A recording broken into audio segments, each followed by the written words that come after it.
Alright, what we're going to be doing in this video is upgrading the collapsible stock.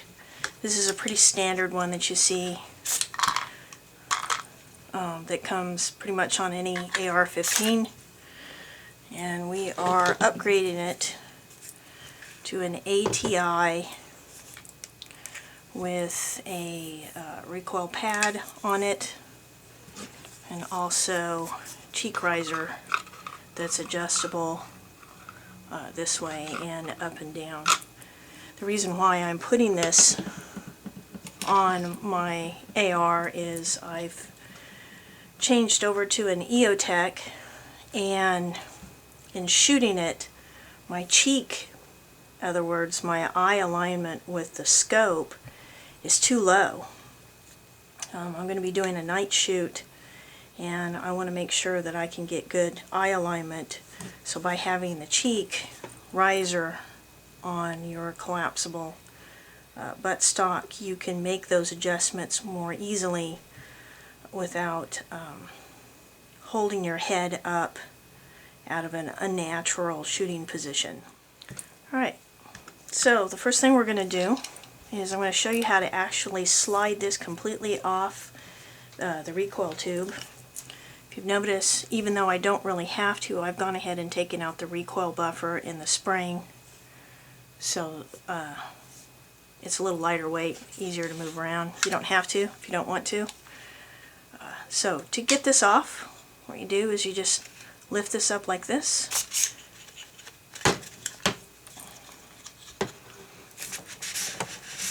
and slide it right out. There's a pin deep down inside of here that's connected to this, so by rising this up, you move the pin down, therefore it doesn't get caught in any of the holes. So this is what your recoil buffer looks like when it doesn't have anything on it. Okay, so what this kit comes with is the two slide bars. These are the screws that are actually going to allow you to adjust the position of the cheek rest, and these are actually these screws are actually going to be used in these. They're flatheads. With the notch goes in the back to line up the screws. So the first thing we're going to do is we're going to drop the nuts into these slots for later use.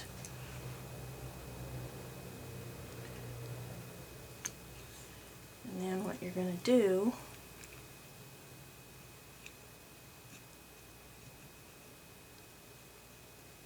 is line up these screws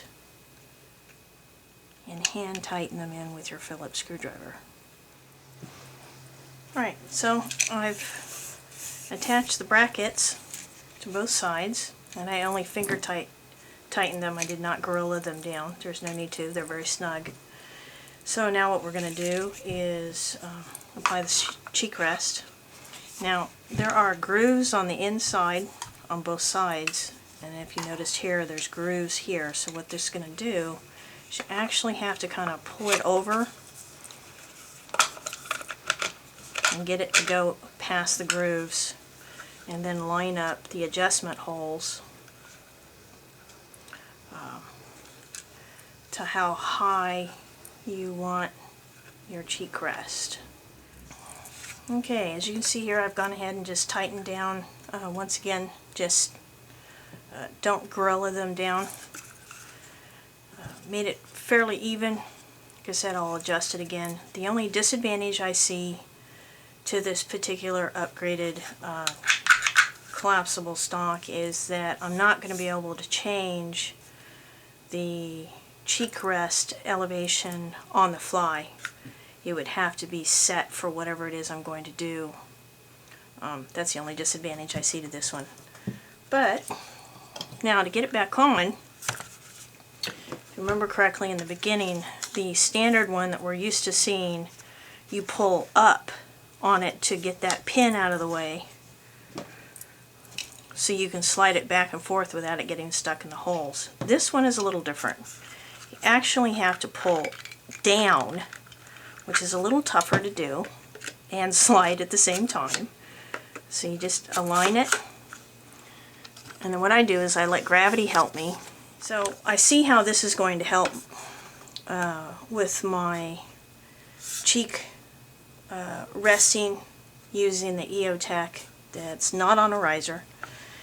And the disadvantages I see to this is that I can't adjust this on the fly.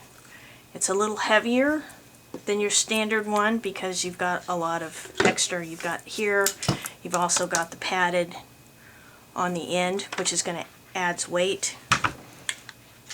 And this one's just very lightweight. But I really needed the cheek rise on it, and then I'll have to put a swivel on it so I can attach my strap. So there you go, and thank you for watching.